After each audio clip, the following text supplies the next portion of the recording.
Well, hello, friends. Real quick before we kick off the episode, I have to let you know about something exciting.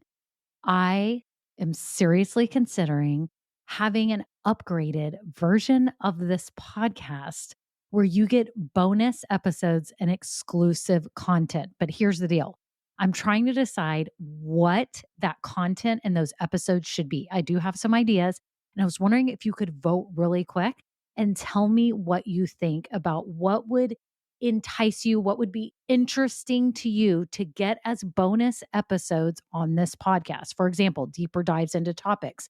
Maybe I'm answering questions that many of you ask about starting or growing a business. Maybe even overhearing coaching calls, something like this. It would be a paid, upgraded version of this podcast, not very expensive at all, probably just a handful of dollars a month, but it be extra content for you to help you along your journey. My whole goal is to help you build your business dream. And I would love to offer you even more because some of you are asking for it. So if you could just look down in the show notes right now, there's two ways you can give me your answers. Number one, I have a Google form with 5 quick questions. It can be anonymous. You just answer them and vote on what would be interesting to you. Or number two, I have a voice memo system. You can just click it and you could just leave a voice memo with your phone right now and just record it and tell me what kind of topics, what things would be interesting to you behind the scenes, market news, what would be things that would be extra that would be really valuable to you. So thank you all so much. Okay, on to the episode. Well, hello, I'm Kimberly Brock, and for the last 20 years, I've been running my own businesses that have not only been profitable, but personally fulfilling to me. And so now I'm on a mission to help other women just like you do the exact same thing. Now we're going to have some fun, so let's get started. Well, hello, it's Kimberly Brock here, and it's episode 43, and I am so glad that you are here today. You know why? Because I have on the show the one and only Michelle Stinson with Impression Edge, and her name is probably ringing a bell. Yes, you have heard it before because if you're a longtime listener of mine, you heard me interview her back in December of 2019. She was on episode 9 sharing old school business principles that work. Do you remember this? She talked about how she built her multi-million-dollar business with her husband, Charles Stinson. They sell promotional products, which means branded products. They sell to other businesses, and it is an awesome, awesome business that they have created. But COVID-19 hit, and I think it's fascinating to hear how she has shifted, how she is running her business. And it should give you pause and give you hope that you can look at your business right now during COVID-19 and say, what are the things that I've always been wanting to do with this business? And what are those things that I can be doing so I can still reach my customers in a personal way? That's what she has done. You get to hear about it, and you also get to hear how she is giving back. That is what she is most excited about. She has now had the time to be able to really put her heart and soul into this and start a new initiative. I can't wait for you to hear. So listen up, whether you're on a walk, maybe you're doing the dishes, maybe you're driving, whatever it is, soak it all in because Michelle has got some great, great information. And by the way, her episode 9 is my second most popular episode. Can you believe that? So maybe this one will be now the top episode or the second. Maybe it'll beat it out. Who knows? Whatever it is, she's got some great insights, and I cannot wait for you to hear them. All the show notes are below. So if you hear us reference any links, the previous podcast episode, episode 9, the link will be below. Everything is below. So if you need to read any information, you can scroll down on your phone or whatever device you're using right now, and you can see all the show notes there and the links. So that is it. I hope you enjoy this episode with Michelle Stinson. She's so much fun and so knowledgeable and has so much to share so that you too can look at your business in a different light and finally take the opportunity to do those things that you've been wanting to do and that you need to do. Real quick before we get started, I wanted to just say, if you are a new listener, then welcome. I am so happy that you are here today. I'm Kimberly. I'm your host. And each week, I provide valuable tips for building a business you love and creating the impact you were meant to be making because, yes, you have something special to offer the world through your business, and I'm so excited to help you do that. So make sure right now you hit the subscribe button. because that way you'll get notified of my future episodes that come out. I usually drop them on Thursday mornings. You'll get a notification on your phone and you can listen and learn and build the business of your dreams. So again, if you're new, make sure you hit subscribe. And if you've been listening a while, thank you so much. The listenership of this show has been growing by leaps and bounds. It's so exciting. And it's not about me. It's about you all who are trying to make a difference in this world and create something special through your business. So thank you so much for listening. And if you've never rated this podcast, if you could scroll down right now and hit a 5-star rating, that would be awesome. And if you have a few seconds to write a written review, I'm telling you, it not only makes a difference for me to confirm that what I'm doing is actually helpful and valuable to you, but it also helps Apple and Spotify and the other podcast players spread this podcast and show it to others like us who are trying to build authentic businesses. And I would so appreciate your support by giving it a rating. So that is it. Let's get on to the episode. Real quick, as you're listening to this episode, I hope you will give us some grace as we are in 2 different cities recording this over Zoom. We had to do this because we had to scrap our plans of being together personally to do this episode in a studio. So if you notice any little glitches or fuzziness, that's what it's from. And we just hope that you will give us some grace. Thank you.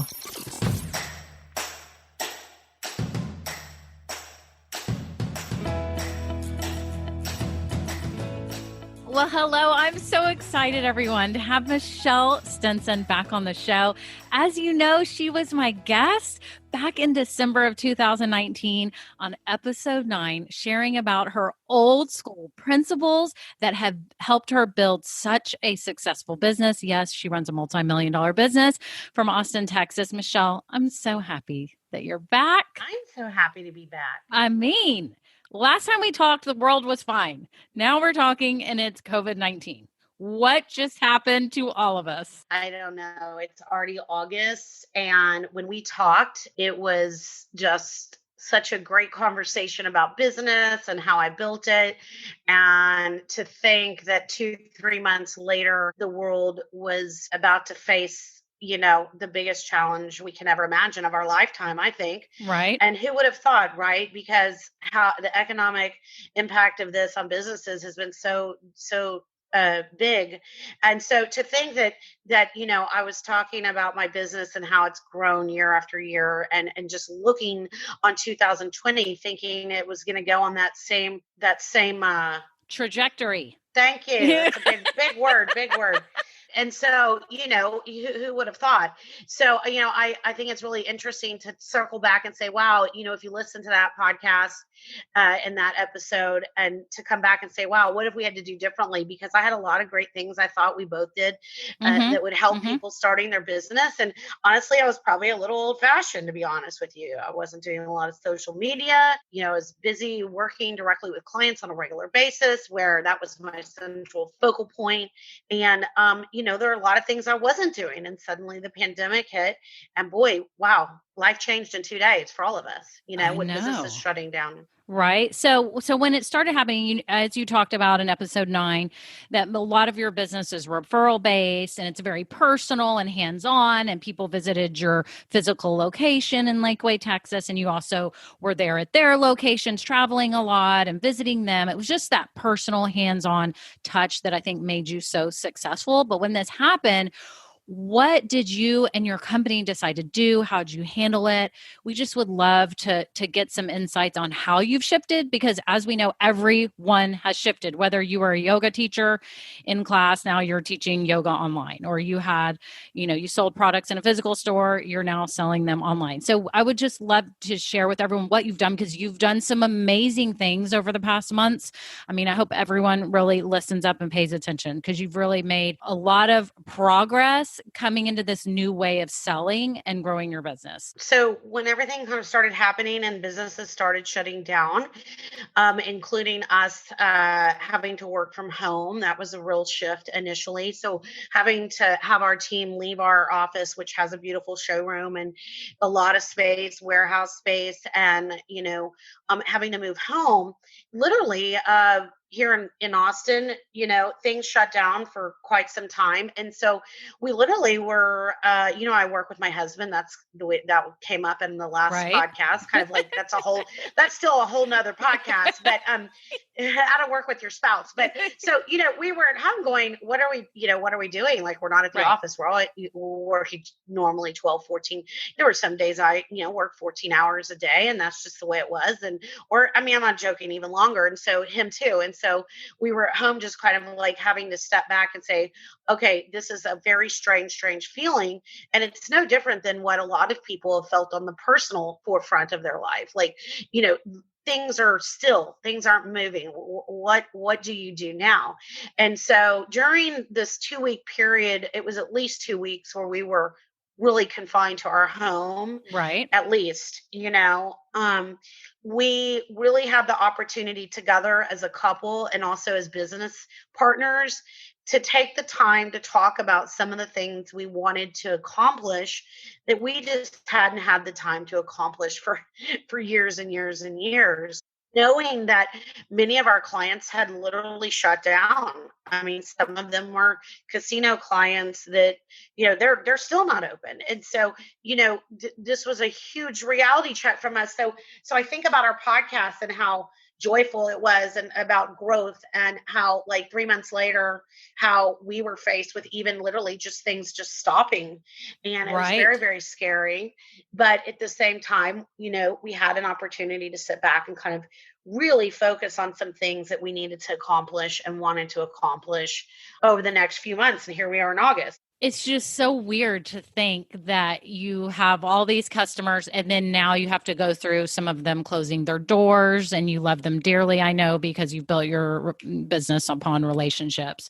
And so I know that's been really hard. I mean, how has that been for you, having these people that you really care about on a personal level too go out of business? Or major layoffs. It's been Oh, extremely right. hard Right. to witness. A lot of our clients, or our casino friends, our Bahamian friends that Oh, suffered so much in the mm. hurricane, and our Oh, that's beautiful right. clients there, having to shut down their whole operation, and many people still not back to work. I mean, it's been terribly difficult. The good news is that I do stay in touch with many of these people. It's just the kind of relationship that we've built. So the personal relationship is still there, and things will pick back up at one point. But it's been really difficult to watch some people suffer more than others in terms of their jobs or their businesses, um, and to see companies suffer in terms of economic loss. It's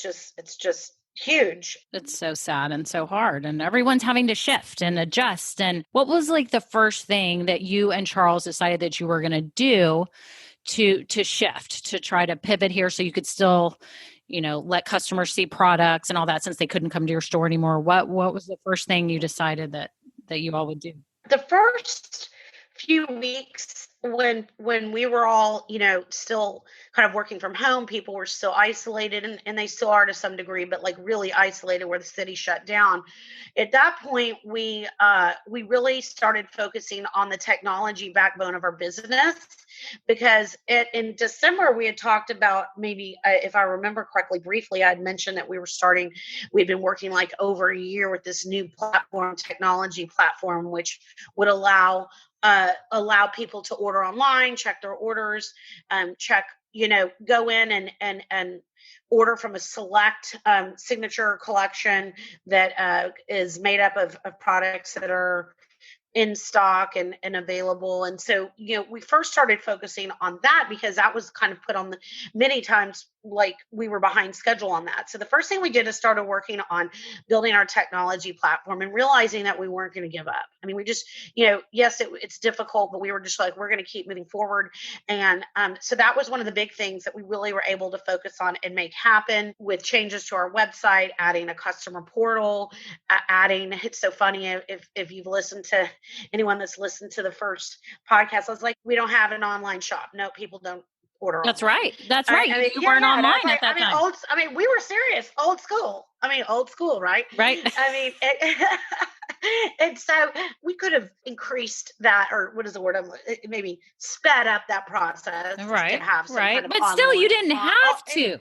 we didn't have to. We didn't have to. And so we were able to focus on that. I think the biggest thing for us was to not, like, fear can be paralyzing. So for us, it was important that we stay busy and started making some things happen that we both wanted to happen. And for him, especially, it was like really get our technology beefed up, work on those things that we had been trying to accomplish.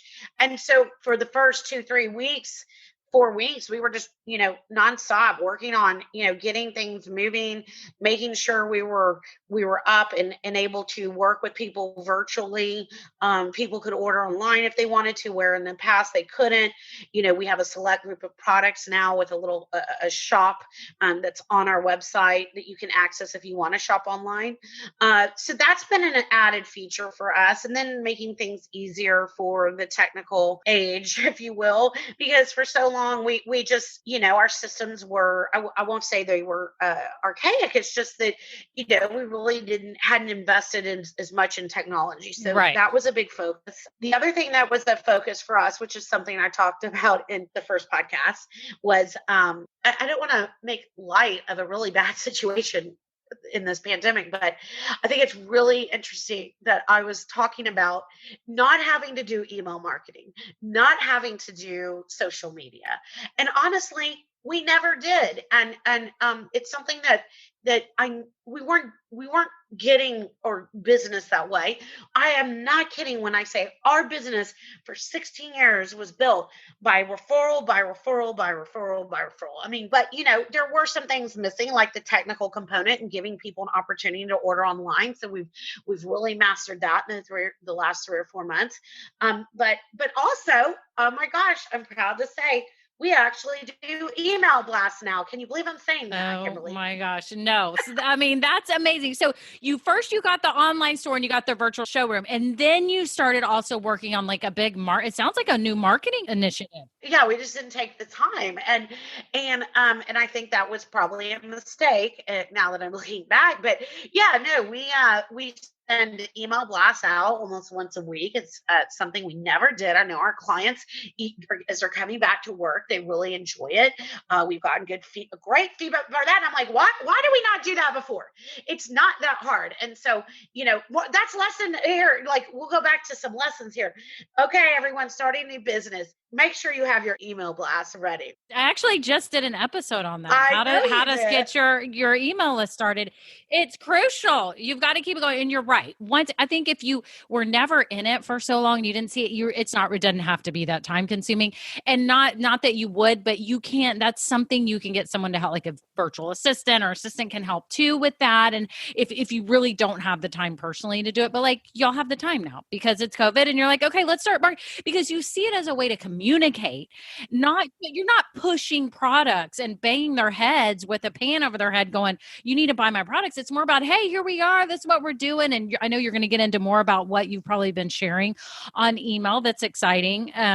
But people don't realize that it's important. And that's why it's one of the first thing, when I help people create the blueprint for their business, obviously building your email list is one of the most important things you can do, because if online falls apart, you've got a way to get in touch with these people. We were in constant communication with our clients, but the point is that, we did not take the time to blast out emails in a larger capacity, and we've been doing that. That's been great. I'd say should have started that earlier. We're building a much more digital presence with Instagram, which, I finally succumbed to Instagram. Personally, I'm on it a lot more. I can't stop.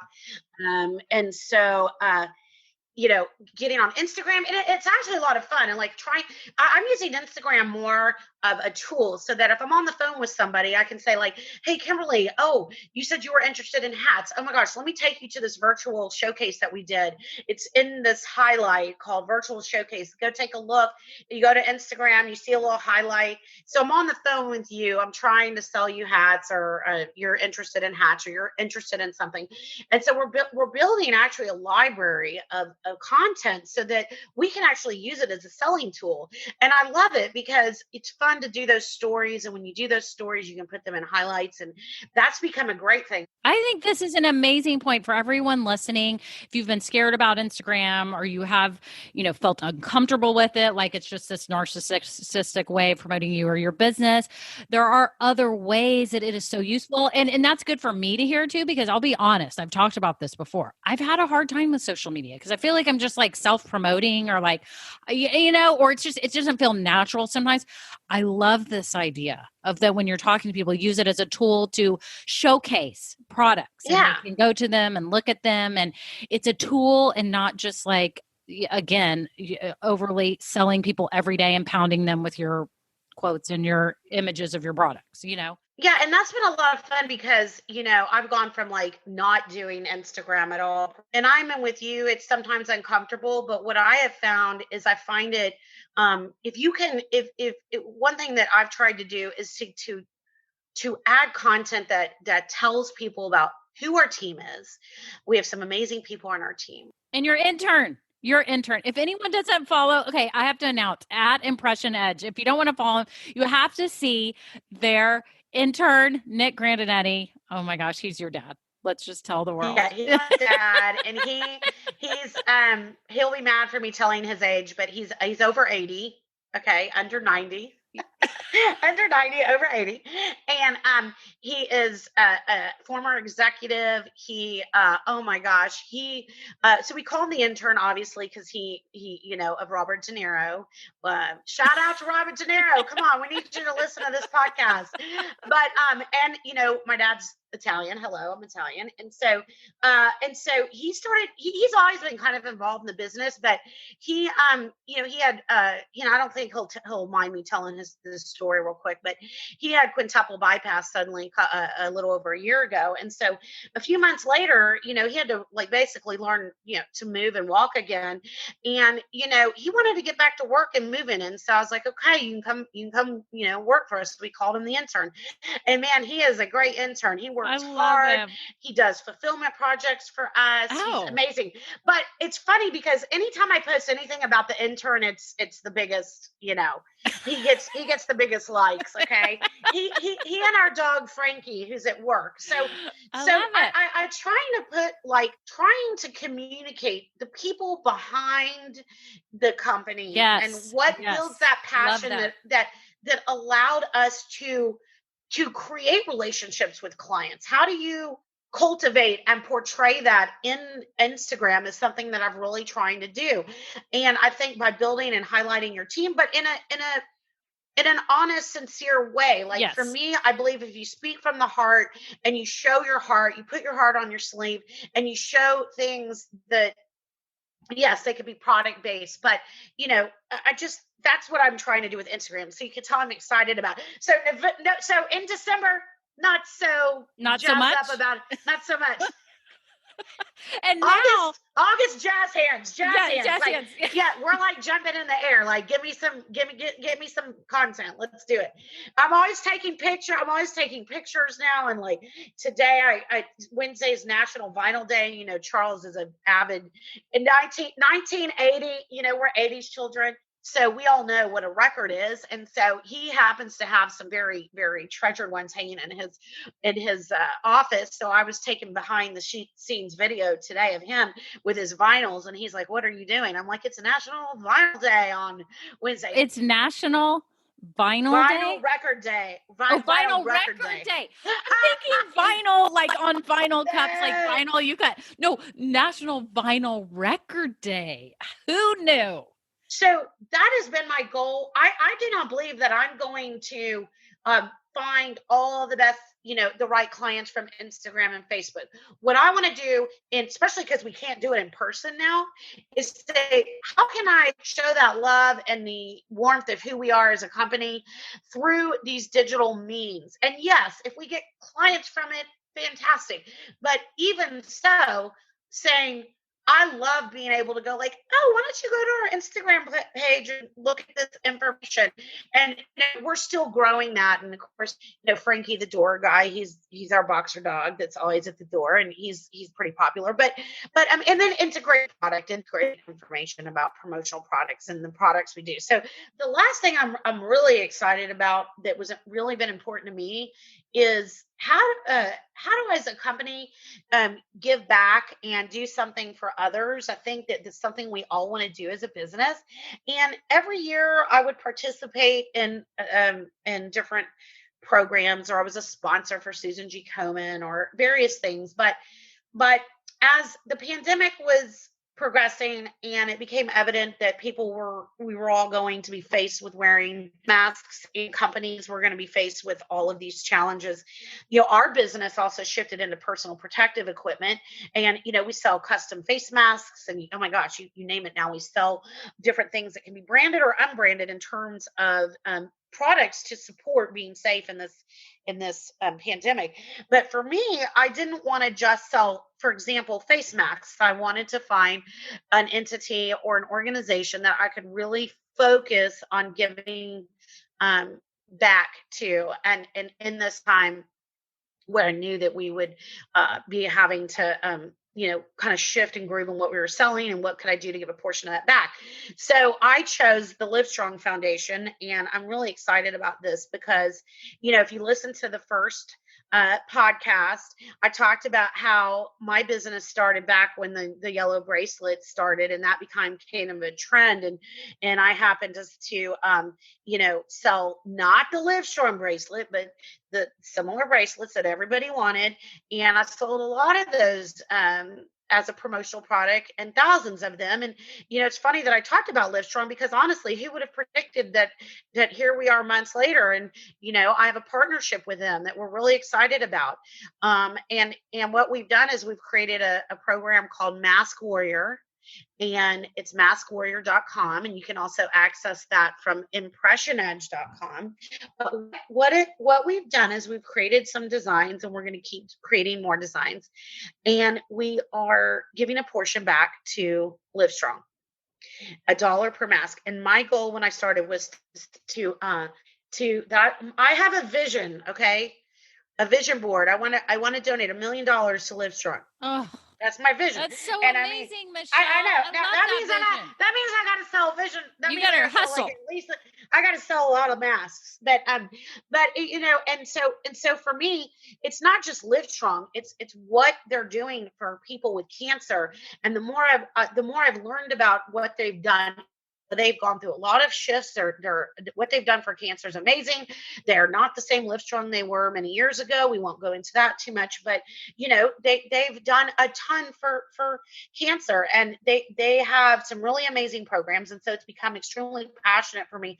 But not only that, I've kind of created a mission where, along with Mask Warrior, and which is really powered by Impression Edge, I want to do stuff that I haven't done before. I want to give back. I want to support a community that's challenged already. Right. The cancer community is very challenged, as you can imagine, during this pandemic. I mean, they're the most susceptible, and out of other people with illnesses as well, but one of the most susceptible populations. And they support so many other cancer organizations. So for example, last week they have these solution grants that they give out, which is an amazing thing. They gave one of their grantees gives out care packages and takes care of families that are suffering through childhood cancer. Their kids have cancer. We donated $8,000 worth of product that had been sitting in our showroom that we've been wanting to donate for 3 years, literally. And thousands of dollars worth of merchandise that's going to go to a kid, to a family. It's going to go to children. Yes. And not only that, we're donating to Livestrong. And, I would just say that for me, it's become a passion to really become part of that community. And I chose that instead of a COVID, a lot of people are donating to COVID organizations, which are, I highly recommend. But for me, it was really picking something Austin based, something I knew, that gave me, motivation back many years ago. And also something that they're doing so much for people with cancer that I don't think people really understand. And so we could do a whole section, a whole series on that. But so for me, this is huge because this has become really a passion. I'm excited about it. I want to give back to the community. Mm-hmm.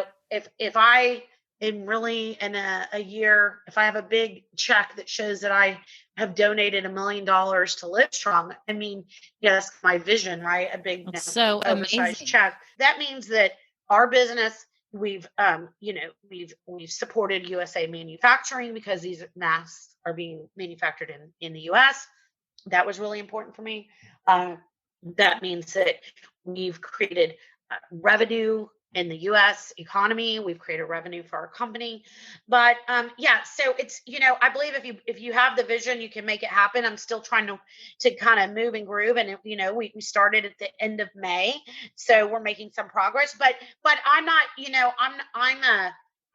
it's a work in progress, and we're getting ready to add more face mask designs and, but the point is that giving back was something I always wanted to do. And I was so happy when I could also take the time to go to all the merchandise that we've collected over the years or bought and things and give back to an organization. It's Big Love Cancer Care. They're amazing. I would check them out too. They help, families in different hospitals and work in partnerships with them. But we're very excited about that. So, a lot of good things have happened. And I think that it's still a scary time. Obviously sales are different, how we sell are different. But I think if you think of our old school principles, what has changed? Well, I probably would have continued in a lot of that. I probably would have taken me a lot more time. I don't know, a year later, if you and I talked and nothing had changed, I don't know that I would have found this new, ability to, really try to communicate who we are digitally. That's something I really didn't do. I didn't feel like I needed to do it. And so I don't know that I would have done that. I wouldn't have been pushed to do that. So I wouldn't have been pushed to go like, okay, I don't want to just, I want to do something I've always wanted to do, which is find an organization that I can give back to and help so many people with cancer. So that, is another thing. And then obviously the marketing shift and changing, a lot of these things wouldn't have happened. And so had we not had a pause from the pandemic, I think those are things that in hindsight, if I would tell people that are starting a business or early stages, like create that framework. You talk about that a lot. Like, what do you need? What do you need to be able to succeed? Or what is your blueprint for success? And I think from day one, don't wait 16 years, like put these things in the blueprints and really try to make them more of a priority. And I think if there's one thing I've learned, it's that. Yeah. Because I think all you're of a right. sudden, you're faced with like a lot of challenges. If I was 100% online company, you and I talked about this a little bit, and there was a problem with that. I would be faced with, well, what do I do now? And so it's kind of the opposite of what's happened to me. Right. So, we're shifting and moving and excited, and we're staying positive. But old school principles turn new school principles. Yeah. Well, you've been brought into the current age. Welcome. You have arrived. So what's exciting is for people that, like you said, you took your business online, you have a virtual showroom now. For anyone that has not had an online business, it has never been, and you've heard me say this before, more inexpensive and easier to get your business online. I cannot tell you. So that's the good news, is that if you haven't been online, there's so many ways and there's so many creative ways. It can be through Zoom meetings. It can be a website. It can be all sorts of things. And then if you're marketing and you're getting involved in social media and all that, there's ways to do it. And you should have a structure, because Mark Zuckerberg or whoever else can pull the rug out from under any of us at any time. Instagram could be gone tomorrow. They don't like business accounts, or anything can happen. So, or they don't like your account for some reason. Or they don't like your account. That's it. And I hear about this all the time. And so I think it teaches us, like you said, with a blueprint or your framework, whatever you want to call it, it's just touching all the bases. So you're not heavily weighted on one end. You have spread yourself out and you've got a presence in all these different ways. And maybe you don't spend tons of focus on one, but at least you're there so that you are not slapped in the face with it and your business just doesn't fall out from under you. But what's amazing too is everyone with the opportunity right now to give back. If it's something that you've been wanting to do, now is the time to really put it together. And how would you recommend, Michelle, when you were talking earlier, I wanted to interrupt because I wanted to ask you so bad. If there's business owners like myself or anyone else, how do we even begin that process of wanting to partner with some type of philanthropy or charitable organization? What's the process for that? I know you had the relationship with Livestrong before. Actually, I didn't. They were just, I really didn't have the relationship with Livestrong at all. Oh, okay. I was thinking that you did. You just had the bracelets that you branded that looked like. Yes. Like they did their bracelets. And what happened was the reason why they actually, their idea generated thousands of other companies and entities wanting to make their own bracelet. This was 17 years ago. So what happened was when I started my business, the silicone bracelet was the most popular promo item on the market, thanks to Livestrong. And there's really never been a product with such success other than this Livestrong bracelet, but everyone did it. And everyone, when I say did it, everyone branded with their own, whether it's a school, nonprofit. I mean, they were everywhere, right? Like it could be any organization. Do you remember? Like everyone had them, I totally, not just the Livestrong. Right. And so what happened was in our business, which was the promo business, the promo product business, it became one of the number one sellers. And so for me, I was able to kind of pick up on that trend and sell many, many, many bracelets, not branded with Livestrong, but other entities.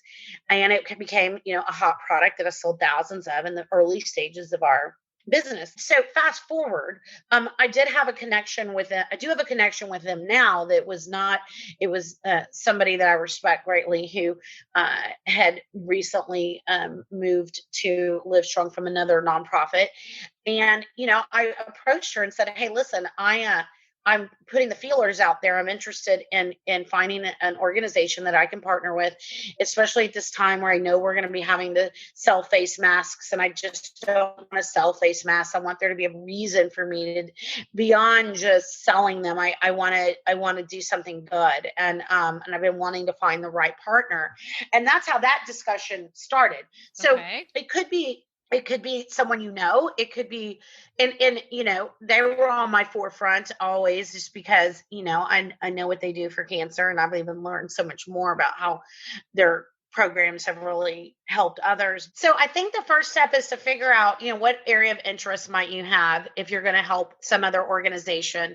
And I mean, these organizations, they survive on fundraising and funds. So of course people are going to be receptive to when you contact them and say, hey, listen, you just pick up the phone, you just call them. And they also have they have contact forms. You can send emails, you can contact and give them a call. It depends on the organization, because some are really big, some have, chapters and entities. But I mean, I think the key is to get in touch with somebody and come up with an idea or a plan, and of either something creative you could do, or you want to give a percentage of your proceeds, or you want to sell something and give a portion back, and just start having the dialogue. And it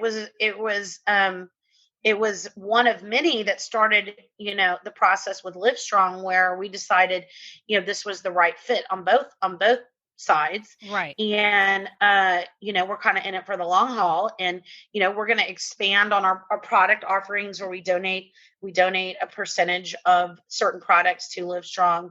And, really my advice is I think you got to figure out what the passion you might have, what central theme. Yeah, central theme that you feel led to be a part of and really help, and something you really believe in. Yeah, and then kind of look in your local locally, who's Yes. look in your community, talk to the Chamber of Commerce, Yes. Yes. All those things. see who is available, um,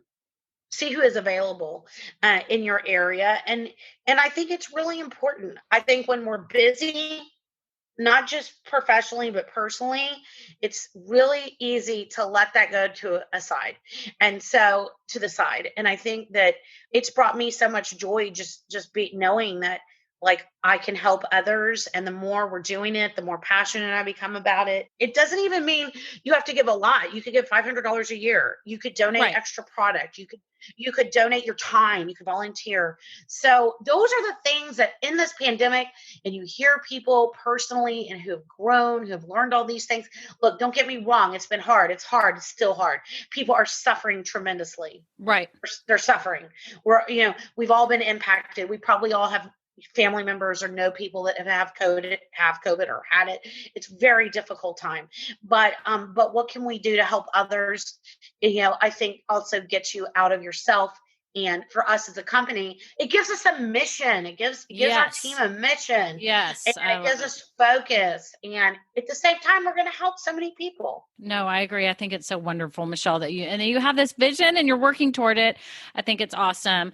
And just to summarize everything Michelle said, if you heard her on the previous episode, she talked about the old school principles, and now she shifted. It's not that your business has changed. It's just the way that you're going about your business has adjusted. And to you and to others, it may seem more what we were saying is current or new school, but really you're just doing it in a new way that's available and reaching people where they are. So building your online presence and having a virtual showroom, then also doing social media marketing with your email blasts and your social media. And to me, what I heard you say was you're basically humanizing your business instead of it just being this business that's online that they ping on a website. You're still giving that human factor, because before, after all, that's what you were known for, is that you gave a personal touch to everything. Mm-hmm. So your social media, and then you're also using social media as a tool to showcase products so that you can refer customers there. So this isn't some narcissistic venture. This is actually humanizing it and getting people to see what you're about, and then be able to share your mission through social media, that you want to help live strong through the Mask Warrior whole campaign, and give back, which you found that before you didn't have so much time to do. And now it's just bringing a whole new meaning to running your own business.